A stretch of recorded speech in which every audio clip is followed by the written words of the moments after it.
There's no way you can wake up tomorrow and say, I'm going to work in real estate with those same habits.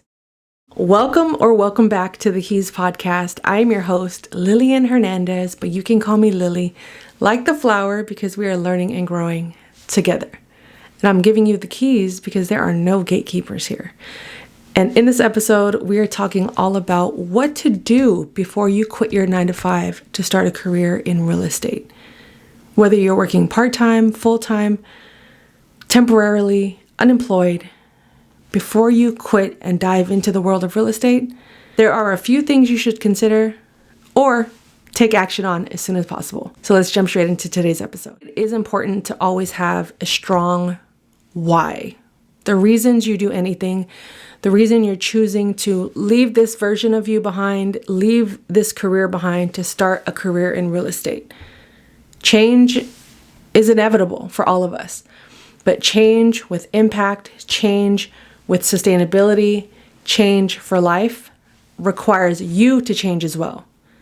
And why we did things when we first had that job is completely different from why we're doing things today to go into something new. And I can attest to this because last year in 2025, I decided I'm going to take coaching much more seriously. Because in prior years, I was inconsistent, I was disorganized, I was scared, I was nervous to take a leap on something new again after doing the same thing for 20 years at that point. So I had to dig deep and do the work within. Even though I had done the work prior to launch my transaction coordinator business, to go from 9-to-5 into the unknown abruptly, not without years of trying and thinking, oh, this is the year I'm going to quit. This is the year I'm going to leave this office.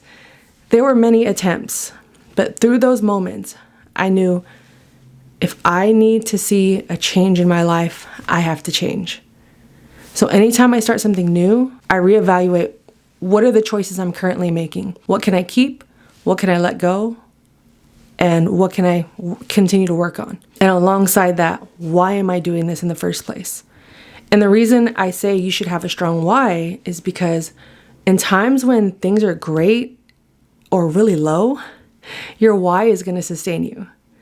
Okay, why am I doing this? Okay, yeah, my goal is to buy a home. My goal is to retire my parents. My goal is to travel more. My goal is to continue to work from home, to be remote. It could be the biggest to the smallest to the most outlandish reason why you're doing anything, but it has to be for you and it has to be solidified in writing. It could be the screensaver of your phone. It could be on your desktop, wherever. Just something to remind you when those times get real dark or when you feel like you're getting a little too ahead of yourself and you're losing sight of the original vision and goal. Your why will remind you and keep you grounded. So first and foremost, that should always be the first step. And of course, you want to educate yourself on the type of real estate you want to venture in because there's so many different aspects and levels to this industry. Residential, commercial, lending, escrow, being a realtor, an agent, transaction coordinator. Even outside of that, landscaping, architecture, like all of it is related, contractors, all of it is related to real estate. Get specific on what it is you want to do in this industry. You don't always have to swing for a grand slam your first at bat. Now, if it happens, more power to you. But if you're starting from the ground up with little to no experience in this industry, education is always key. But getting specific as to where and who you are going to be servicing and what desired outcomes you have from that will keep you on track and understanding what steps you have to take next. I find that when I know my next steps, at least the next 3 to 5, I can stay focused on those. But when I'm so focused on the end goal, it can feel intimidating, it can feel daunting, it can feel so overwhelming to the point where I freeze up. So to avoid some of those debilitating aspects of myself, I just focus on the smaller steps that will eventually get me to the finish line. If you are considering a career in real estate, get very specific as to what it is you want to be doing in this industry and then pursue that. The next thing I highly consider you do is to work on your money and time management. So real estate requires a lot of discipline because most of the jobs are self-employed jobs. So if you want to be a realtor, there's no salary. If you want to be a transaction coordinator, unless you're working under someone, there isn't a salary. I'm an independent contractor. So I get paid when my realtors get paid. So if they don't get paid, I don't get paid. Meaning the deal has to close in order for all of us to get paid. Now, of course, you can create clauses and agreements to where you're guaranteed some sort of money, but it won't ever equal the fee that you'll charge. There are different ways to break into the industry, of course, but if money is your number one reason at the moment to get started, apply for jobs. Don't wait to become a realtor. Don't wait to get your real estate license. Start applying for real estate jobs right now. And when you're in those listings, whether you're on LinkedIn or Indeed.com or whatever working websites there are these days, if you're looking at the job description and some of the things that they require, you don't possess those skills or that knowledge, that is your opportunity and your sign to go learn those things.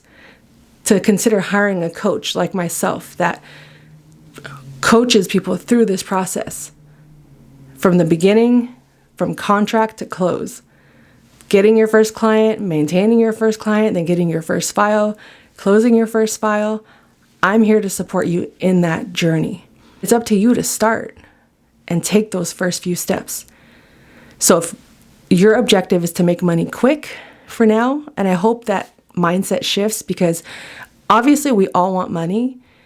And money can definitely be a reason why you want to do anything, but I don't recommend it being your sole reason because you're always going to be chasing something that's fleeting and inconsistent.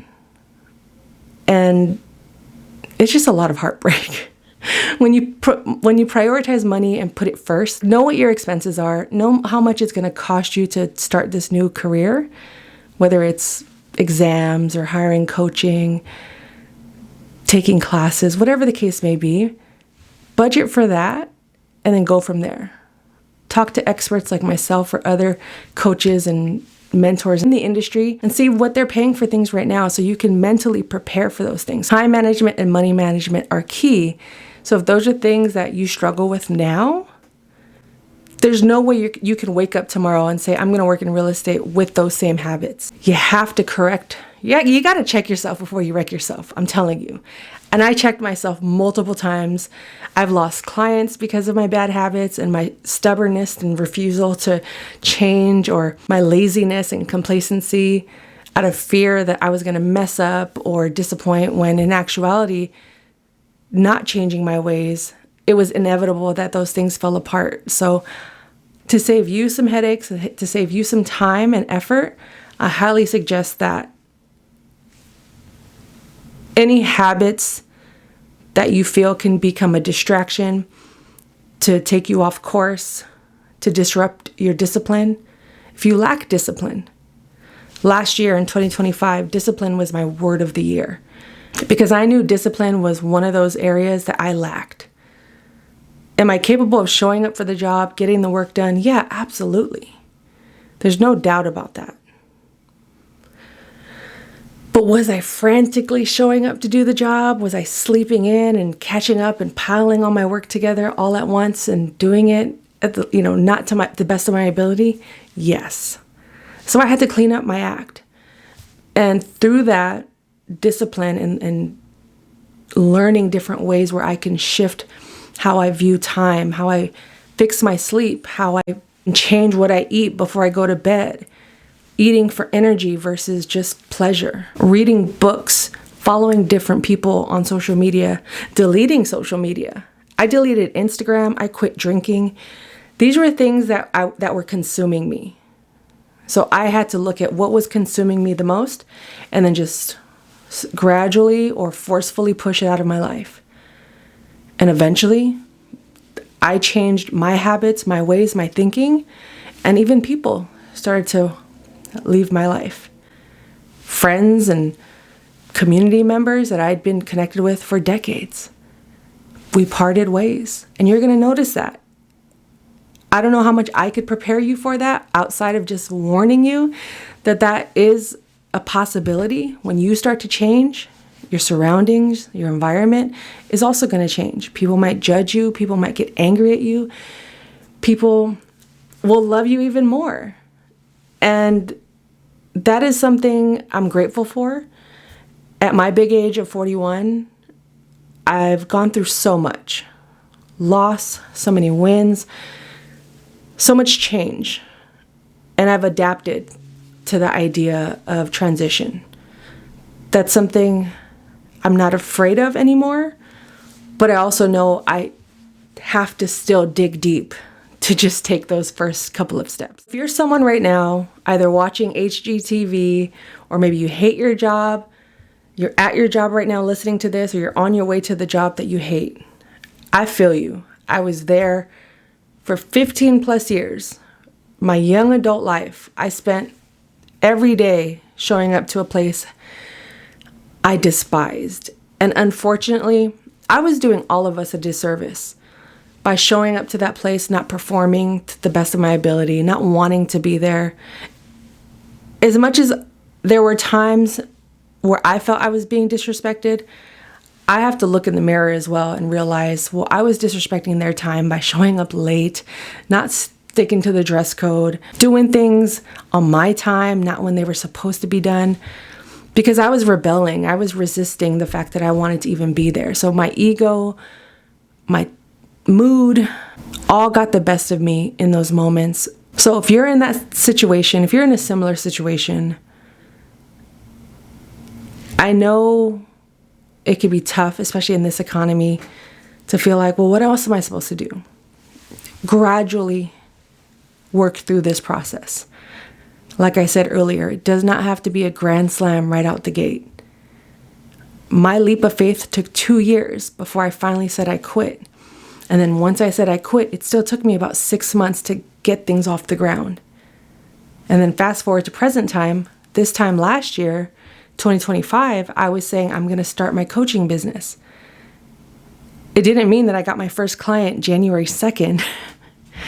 It meant now I have to show up and do the work, create the content, consistently send out those newsletters, consistently show up and do the boring work as well. Not just the stuff that's fun and glitz and glamour and stuff I enjoy, but the boring things like sitting and editing for hours, redoing videos because they turned out blurry or the sound was off. When you get in the mindset of no shortcuts and you really follow the plan, and if you believe in God, when you start following God's plan, things will happen in your favor. And in times when you think stuff is going wrong, I look at it now as protection and redirection. With all of that said, this is just the beginning of these types of conversations that we will have on the Keys podcast. It takes a lot to unlock the best version of you. It requires that discipline, that it even requires self-care and a lot of change and letting go and surrendering.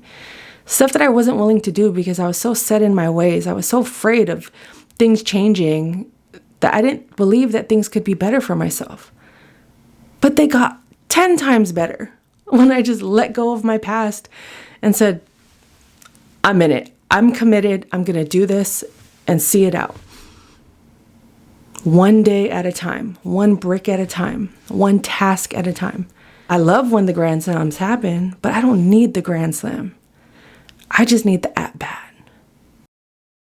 Consider these tips and definitely subscribe if you're watching on YouTube. Download the episode, save the show if you're listening on streaming services. We drop weekly episodes unless it's a holiday or unless I say no show this week. But for the most part, we're aiming for weekly episodes. Interviews are on the way. Let me know if there's a specific person you want me to talk to within the real estate industry, because it's important that we share space, we build community, but also hear stories of other like-minded individuals that have gone through things that we are pursuing or want to pursue. How did they get there? How did they get through their journey? You can visit thekeyswork.com to stream the past episodes and interviews that I have done, because there's so much free game and so many keys in each and every episode, especially my interviews. The guests that I've had on this show have been tremendous, and it's only going to get better. So stay tuned. I'm making my list. I'm checking it twice. I'm pumped for this era of the Keys podcast, video episodes, audio episodes. And if you still want to learn about all things transaction coordination, that's going to live on my original transactioncare.com platform. So visit that website. We're two separate brands now. There's the Keys and Transaction Care. Transaction Care is all things real estate transaction coordination.